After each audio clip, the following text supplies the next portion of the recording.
Welcome, everyone. This is Joe Digger, the host of the Business 901 podcast. With me today is Jeb Blount.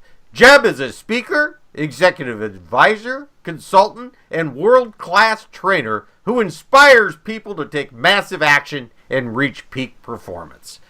Author of, I think, over 7 books, with his most current one, Fanatical Prospecting. He can be found at salesgravy.com, the most visited sales-specific website on the planet, he says. So I don't know about that, but I could go on, but it seems like you're somebody in the sales world. Thanks for joining me. Thanks, Joe. Thanks for having me on today. It's fantastic to be here with you. Well, your book, Fanatical Prospecting, it seemed to set off a glut of other prospecting books. Were you just lucky, or did everyone follow you? I think everybody was following me. We knew when we were doing it that there was a hole in the marketplace, and that there'd been this shift about from people talking about actually doing outbound prospecting and talking to human beings to spending all their time on LinkedIn and Twitter and Facebook all day long. And we've been hearing from a lot of executives that were really upset that their sales team's performance had dipped and their pipelines were shrinking, and there was just all of this, movement towards social media, and it fizzled out. It's more soapbox. I apologize, Joe. Oh, no. I think it's a great soapbox, okay? How does leadership change? I mean, do they just put a mandate down, or do they change it with different ways with goals and forecast or even commissions? I mean, how do they change the structure to make it work? I think you got all of the above. I mean, first of all, I would, and this is a pitch, but I highly encourage you. I mean, if you're a leader, go get Fanatical Prospecting and read it. It is the handbook for prospecting. It is the one book that I guarantee will make you and your company more money this year. I guarantee it, and I guarantee it so much. If you don't believe me after you read it, send me a note, and I'll give you your money back. So you got to read that first. You have to have the knowledge, right? You have to understand what's there. And then you have to teach people what to do. It's not fair to say to people, hey, go get on the telephone if you don't teach them how to do it. And you have to get your marketing department out of it. Your marketing department needs to be very, very careful about teaching your salespeople how to prospect. I mean, I met one small company who had given the prospecting training to an HR manager who had never called another human being in their life and believed that outbound prospecting was a bad thing. So what do you think? They're probably going to fail. So you have to teach them what to do.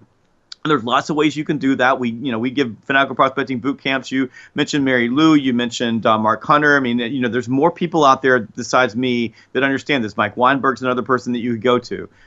We work with a lot of SaaS companies, for example. We do these Fanatical Prospecting boot camps. We do facilitator-led remote learning. So we have a virtual classroom on Sales Gravy University, and we have a number of SaaS companies who will send like 3 or 4 of their reps in at a time. It's an 8-week course, and we got to coach with them and working with them. So you can do those things. Yes, you need to have data. Yes, you need to take a look at that. You also need to make sure you have time. You need to make sure that you're getting roadblocks out of your people's way. But number one for me, when I look at leaders, is the leader doesn't have the courage to stand on the floor with their BDRs or their SDRs and say, pick up the phone. It's 8 o'clock, we have power hour. From 8 to 9, there are no distractions. There's no Facebook. There's no cat videos. There's no whining. There's no complaining. If you want to work here, you pick up the phone. And they're sitting there and they're coaching it and they're timing it. How long does it take your SDR to make a call? I was with a group, it was taking 11 minutes per call. If you're taking 11 minutes per call, you got a problem. We went to one software company that was having a problem with their pipeline, and they were millions of dollars behind their forecast. And we went in, they had a group of SDRs. Their only job was to prospect all day long. That was their job by phone. That was it. They had AEs that had their only job was to have meetings and to move people through the pipeline. The AEs didn't have anything to do, and the SDRs were complaining that it was too hard to prospect. So I went in and looked at the numbers. Now, I just want you to pay attention again. And again, if I'm an investor, I'm pissed off. So the average SDR at this company was making 12 outbound dials a day in 8 hours. How is that possible? So we sat down with them, taught them what we do in Fanatical Prospecting, taught them the phone block, taught them the 5-step process for prospecting to do it fast, because I'm about efficiency and effectiveness, right? You need to make as many outbound prospecting touches as possible in the shortest amount of time as possible with the greatest result possible. And we went from making 12 prospecting calls a day to 30 prospecting calls an hour.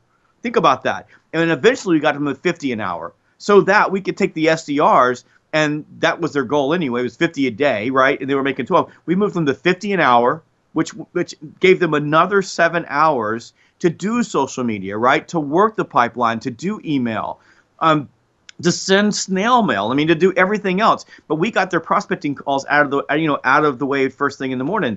The CEO looked at me and said, "How did you do that? It's like magic." And I said, I stood in a group of people and said, "Pick up the phone." And I stood there until they did. And I taught them how to do it fast, to get it done really, really fast. So it's efficiency and effectiveness. So for me, it's everything you said, Joe, all of the above. But more than anything, the leader has to have the courage to be Teflon. This is a core thing that we do. This is part of our culture. And you can do anything you want to in our culture. But if you're not willing to prospect, and by the way, in my world, everybody prospects. Our CFO prospects. We have power hours. We bring everybody in and everybody gets on the telephone. You got to have that as your company mission and knowledge.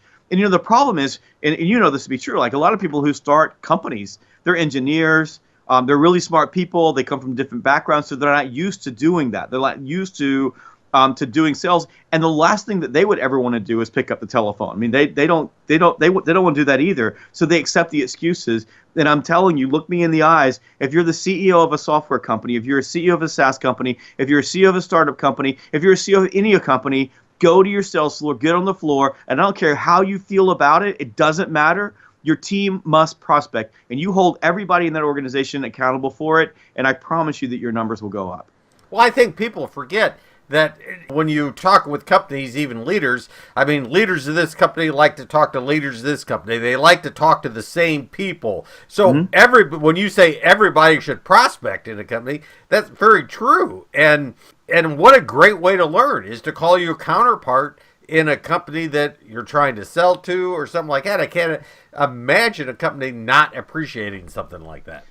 That's a really good point, Joe. I love that. And I love what you said. Can I wrap that up for a second? So what Joe said, Joe just actually taught you a great technique. So if you're a company and you're trying to move across, say move into an industry or what have you, you can simply align prospecting by roles inside your organization, and you can start sending the message that everybody in your organization is responsible for business development, no matter who you are. And as a CEO of my company, I'm on the road a lot. Last year I did almost 260 days on the road. But when I'm here in the office, when I walk through the door, the first thing I do is get a list, and I make 25 dials with my sales team, because I want them to see that this is important to me and it's important to them. And when I do that, what happens is we re-energize the place. But I could see, following your advice, Joe, I could see, the CEO saying, I'm gonna call 10 CEOs today. And you can see the vice president, you're going to call 10 vice presidents of sales a day. And especially in cloud services, that makes a lot of sense, because we're seeing that budget is being spread out among different department heads. That if you're in SaaS sales or cloud services sales, you have to be able to reach across lines of business and across departments, and understanding that in a lot of cases the CSO may have more budget authority than the CIO when making a SaaS purchase or a buying decision. And also understanding that you've got usually larger groups of people, especially with long-term software buys, where there's if you're selling multiple seats that are going to be making those decisions, and it probably makes sense that your CFO has a relationship with the CFO, and the CEO has a relationship with the CEO, and the CMO has a relationship to the CMO, and your account executives can help manage all of those things. But that allows you, and the ever-changing world of the cloud and SaaS sales, to really amplify your message and create that level of familiarity, especially in a competitive marketplace, as you have those different stakeholders inside that organization making those decisions. Think of that, because you have a different conversation, the different levels of perspective, okay, for lack of a better way to say it. Well, I'll have to tell you that the first time through Fanatical Prospect, I read it and I thought, okay.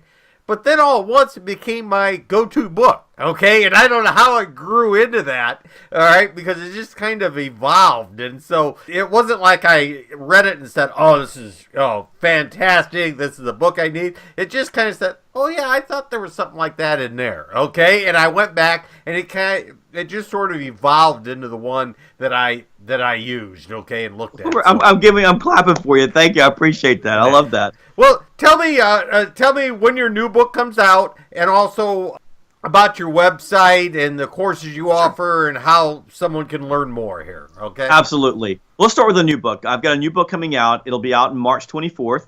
It's called Sales EQ. It really focuses on the psychology of selling. We call it the new psychology of selling. And it's around exactly what we talked about. It's leveraging sales-specific emotional intelligence inside the pipeline to close basically any deal so that you can interact with people. And to sell is human, to buy is human. We talk a lot about that in cognitive biases, how people operate, but we really teach salespeople the psychology of how people make decisions and then how to leverage their own emotional intelligence to take advantage of that so that they can move more people to close and close more business. That book, by the way, is available right now for pre-order, and I would suggest pre-ordering it. When Fanatical Prospecting came out, we sold out. I mean, everybody sold out of books really in the first couple of days, and all the people that had pre-ordered got their books immediately. So it's something that you can do right now. You can go to Amazon, Barnes & Noble. The book will be available in Barnes & Noble. Fanatical Prospecting, by the way, is available in every Barnes & Noble store across the United States. And you can also pick that up on Amazon and any online outlet. My website is salesgravy.com. And we have on our website this amazing platform that we spent a lot of money building called Sales Gravy University. And it's an online learning platform, and we offer both self-directed programs, so you can go on and say there's a program there called Telephone Essentials, so you can learn how to telephone prospect by watching videos of me. But we also offer an entire catalog of facilitator-led or instructor-led remote learning. And these are scheduled classes that have self-directed, sort of a blending learning environment where we have a virtual classroom, a very cool, innovative virtual classroom that you can spend time on. All of those sessions are recorded. Plus, you are able to engage in discussion forums with the other participants. You have chat rooms that are open once a week with the facilitator, and the facilitators are available via phone and email. So participants have some interaction with an expert in their field teaching this particular course. So we have a course coming up called Business Guidance Selling, in particular that is built for SaaS and cloud and technology salespeople. It's taught by a guy named Keith Lubner, who is an expert in that area, and he teaches, how do you work across stakeholder groups to consolidate budget inside of companies and work across, for example, CMOs, CSOs. So you go to salesgravy.com and you'll find Sales Gravy University there. Check it out. There's a couple of free courses that you can take. And we also have a really innovative mobile app for Sales Gravy University on both iOS, on Apple, and on Google Play. And you can download those apps as well. So we've got that going on. And of course, you can reach me. And by the way, please go buy Fanatical Prospecting. I guarantee it will make you more money this year. But you can reach out to me. I'm on LinkedIn. I'm on Twitter at SalesGravy. I love people to follow me on Twitter. You can reach me on Facebook. Follow me personally at Sales Gravy, or you can get Jeb on Demand /Jeb on Demand is my page on Facebook. Follow me there. I'm on Instagram at Sales Gravy, and I'm on Snapchat at Sales Gravy too. Although I struggle with Snapchat, I have to be honest with you. but I am there. So if you hang out, if you follow me there, I'm at Sales Gravy. You can find me at Jeb Blount. If you go to if you can get my podcasts on iTunes, on Stitcher Radio, on Podbay FM. Obviously, I'm on YouTube as well. You can go to my YouTube channel and check out my videos. So that's all the ways that you can get in touch with me. But I do encourage you to go check out Sales Gravy University. There's a course right now called 15-Minute Sales Training, and maybe we can even put this video on there if we decide to. And you can download some different videos from experts. Some of the experts that you've interviewed as well, Joe, are there. And it's a great opportunity for your entire sales team to check out some free advice, some free training in different areas of sales. Well, that sounds awesome, and I would encourage people to go look at salesgravy.com. Great website, great information there. There's as much free stuff on there as there is paid stuff on there. There's a nice mixture of both, and I think if you're in the sales game at all, you need to go visit it. Thank you. This podcast will be available on Business 901 iTunes Store and the Business 901 website. So I would like to thank you very much, Jeb, and thank all the listeners for listening. Thank you.